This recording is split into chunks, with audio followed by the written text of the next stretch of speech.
Pořád ne? Ne, už jo, super.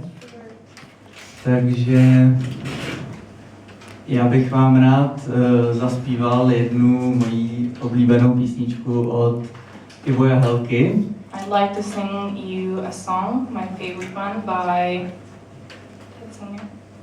Ivoje Helka.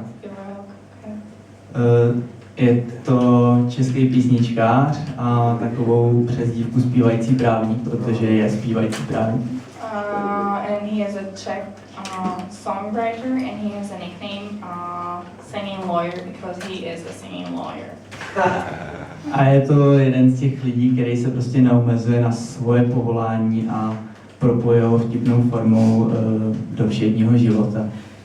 As one of those cool guys who just don't stay at their job, like their profession, but makes it to with other things.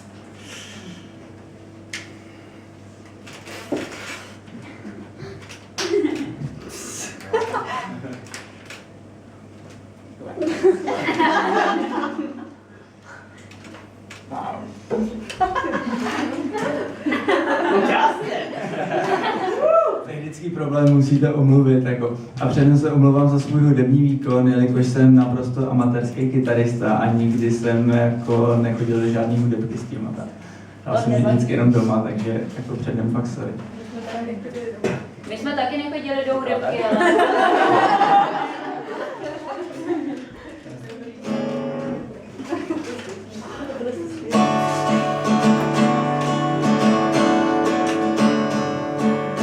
A teď jsem měl dát nějaká moje přízeň. A jelikož na mě tou dobou přišla žízeň, naložil jsem do našeho Erka manželku a dvouletýho Mirka. Čeká nás svatební veselí, kremrole, okurky kyselý. Na stolech hromady láhudek, zas jednou zkažený žaludek. To všechno venkovská zhasítka a paní máma už nás vítá. A byl jsem povídat o moji slivovice. Poledne se mě ptá moje polovice, jestli hlídám našeho kluka, že někam zmizela děvíček tlupa. Děti jsme nalezli v garáži, tak právě společně doráží. Vytrovou panděru kořálky a očka jim svítí jak korálky. Čekám, jak manželka tupě zírá, právě dopíjel míra. My jsme pak Mirečka odvedli od garáže. Značně se potácel zlomen, jak zákon káže. Jeden domů, rozhodla se žena, Mirka se povýchal vledy jak stěna. V cestě však vede patrola, staví mě dopravní kontrola. Pochopil jsem sekundy zlomku, že budu foukat do balónku. Mě mám určitě 2 promile, pobírám teda mile. U mě to, pánové, bude jen formalita. Alkohol jsem nepil, jen v obědu 2 pita. Suverénně, brze jsem zatloukal, nežli do balónku jsem zafoukal. Kouknu a tupka už zelená, konec na ní to znamená. Za popilství budu odsouzen, následkem toho pak zkouzen. V hlavě se mi náhle nápad zrodil, suverénně se nadhodil. S výsledkem, pánové, zásadně nesouhlasím.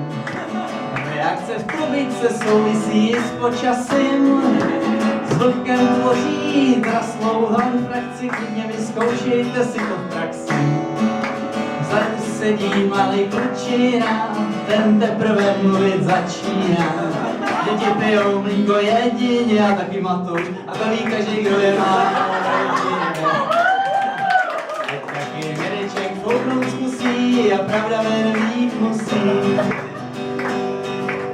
Příslušník zvykla můj rázný přístup k věcim. A nakonec volili k fouknutí dětském přecim. Suverénně Mireček zafunil, koukal jsem, jak příslušník skuprněl.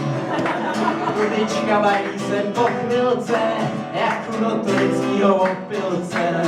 Potom tomhle pánové uznali, že fakt vadný trubičky dostali.